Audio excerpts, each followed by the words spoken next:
باشه و کمپرسورهای دیگه کمتر زیر بار باشن و آسیب به یک دستگاه وارد بشه و کمپرسورهای دیگه بیشتر آنلود کار بکنن که این هم خودش ایراد هستش.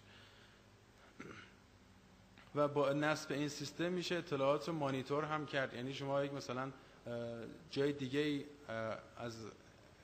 دیگه از کارخونه که هستین میتونید این اطلاعات رو توی اتاق مثلا حالا اون شخص بتونید مانیتور کنین، حالا یا با کابل یا با امواج وایرلس میتونید این اطلاعات رو تو اتاق خودتون روی کامپیوتر شخصی خودتون هم داشته باشین و اطلاعات رو مانیتور کنین، ببینین، نه کنترل از طریق اتاق کنترل انجام خواهد شد. این کار باعث میشه که اون مواردی که عرض کردم خدمتتون رفع بشه و راندمان سیستم بالاتر بره. نوع دیگه از کنترل وجود داره، کنترل هوشمند. این یکم فراتر از سیستم های قبلی هست و اون هم این هستش که یک آپشنی نصب میشه روی کمپرسورها، مچ میشه با PLC دستگاه و میشه حالا توی ایران توسط حالا پرسنل داره طراحی میشه که با سیم کارت هایی که مخابرات ایران مجاز هستش و مثل ایرانسل حالا و مارک های دیگه میشه با نصب یک سیم کارت روی این قسمت به نام ACGM مودمی قرار داره که با نصب این دستگاه و مچ کردن اون با PLC دستگاه میتونید این دستگاه رو اطلاعاتش رو روی موبایل به صورت SMS داشته باشین. آلارمی یا فالتی یا هر چیزی که هست این رو به صورت یک کد تعریف میشه و اون کد SMS میشه به اون موبایل شخصی که توی این دستگاه ست میشه و حتی در آینده حالا نزدیک این اجرایی خواهد شد، میشه با از طریق موبایل نیز این دستگاه رو کنترل کرد.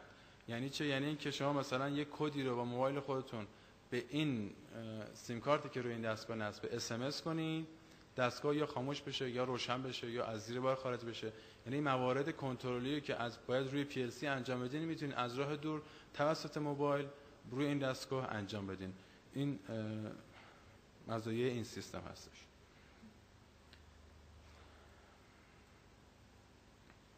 خب بخش سوم تموم شد. بخش چهارم وارد تجهیزات جانبی کمپرسور شدیم. ما کمپرسور رو توضیح دادیم، قسمت‌های مختلفش بررسی شد و الان در حال حاضر ما یه هوای فشرده‌ای رو تولید کردیم با یه کیفیت خاصی داریم. منتها باید این هوا رو ما اولا یک جا ذخیره بکنیم، دوما احتمال داره این هوا دارای آلودگی باشه، روغن باشه که برای ما مشکل ایجاد بکنه. باید روغنش رو جدا بکنیم از هوای تولید شده. رطوبت موردی که هستش که همیشه آسیب میزنه به این سیستم. رطوبت از اون ابتدا باعث خوردگی تاسیسات، ترکیب آب و روغن یه ترکیب اسیدی ایجاد خواهد کرد که به تاسیسات آسیب میزنه. رادیاتورها رو واسه خوردگی تو رادیاتورها میشه، رادیاتورها از بین میرن و احتمال داره تو محصول نهایی ما رطوبت اختلال ایجاد بکنه. مثلا ما میخوایم یه پودر یا مثلا سیمان رو میخوایم انتقال بدیم با هوای فشرده، اگر آب اونجا وجود داشته باشه خب اون سیمان مشکل خواهد خورد. برای پالایش هوای فشرده از یک سری تجهیزات جانبی که لیستش رو میبینید استفاده میشه که اینها رو ما به صورت دونه خدمتتون عرض میکنیم. هوای فشرده همونطور که میدونید دارای 78% گاز نیتروژن، 21% گاز اکسیژن و 1% هم گازهای متفرقه هستش. به اضافه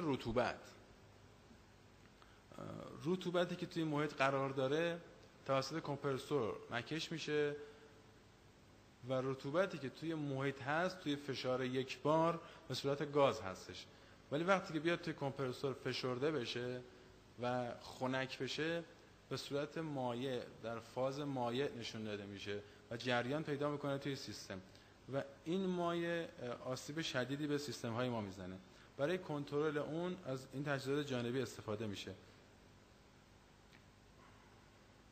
که حالا توی این طرح ما میبینیم یک چیدمان استاندارد توی کمپرسور خونه چی میتونه باشه. یک کمپرسور رو ما باید داشته باشیم بعد از کمپرسورها باید تله آبگیر نصب بشه یا واتر ترپ. تله آبگیر کارش این هستش که وقتی که ما توی کمپرسور هوا فشرده شد، روغن از هوا جدا شد و هوا با دمای کاری 70 تا 80 درجه میاد توی افتر کولر، خنککاری که انجام میشه توی این خنککاری آب تولید میشه. این آب باید توسط واتر ترپ بعد از کمپرسور جدا بشه. یعنی حجم زیادی از آب در ابتدا توسط تله آبگیر جدا میشه و از سیستم خارج میشه. بعد از تله آبگیر مخزن قرار داره.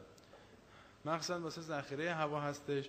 بعد از مخزن میکروفیلترهای جذب روغن باید نصب بشه. حالا مراحل چیدمان رو عرض میکنم خدمتتون. برای جذب مولکول‌های روغن که حالا این فیلترها میتونه گریدهای مختلف داشته باشه، 1 میکرون، 1/100 میکرون یا 3000 میکرون، که هرچه بیشتر این فیلترها نصب بشه درصد روغن کمتری تو خروجی خواهید داشت. بعد درایر نصب میشه واسه خشک کردن هوا که حالا توضیحات کامل رو در ادامه میدیم خدمتتون. افتر کولر، توی کمپرسور افتر کولر هوای فشرده خب فشرده شده داغ هستش و باید دماش بیاد پایین. افتر کولر این کار رو انجام میده. حالا توی شماتیک میبینه که کجا هستش، توی انتهای خروجی کمپرسور. یعنی هوا وقتی که تولید شده، روغن شده و اینا، هنگام خروج میاد تو افتر کولر، آبش گرفته میشه، خنک میشه و آبش گرفته میشه و میره برای مصرف و حجم زیادی آب اینجا تخلیه میشه. بعد از جدا شدن آب، حالا آب تولید شد تا مخلوط با هوای فشرده هستش، داره از سیستم خارج میشه. آب تولید شده، بخار آب تبدیل شده به آب، ولی خب اینو جدا کردن این دو تا فاز از هم توسط واتر سپاراتور انجام میشه یا تله آبگیر. درصد زیادی از حجم آب اینجا جدا میشه از کمپرسور که شکلش هم میبینید به این صورت هستش. یه محفظه، یه هوزینگ مکانیکی هستش که هوا توی این هوزینگ به چرخش در میاد و قطرات آب با اتصال به برخورد به دیواره این مخزن از سیستم جدا میشه.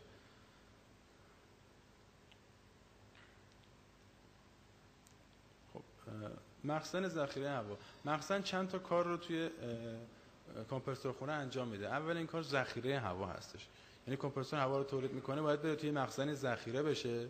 ذخیره که شد، کمپرسور بیاد تو حالت آنلود، یه استراحتی داشته باشه تا مصرف کننده بیاد به صورت حالا نم این هوا رو مصرف بکنه. توی این تایم کمپرسور میتونه استراحت رو خودش رو داشته باشه. پس ذخیره هوایی که از کارهای مخزن هستش، یک نواخت کردن ارتعاش فشار.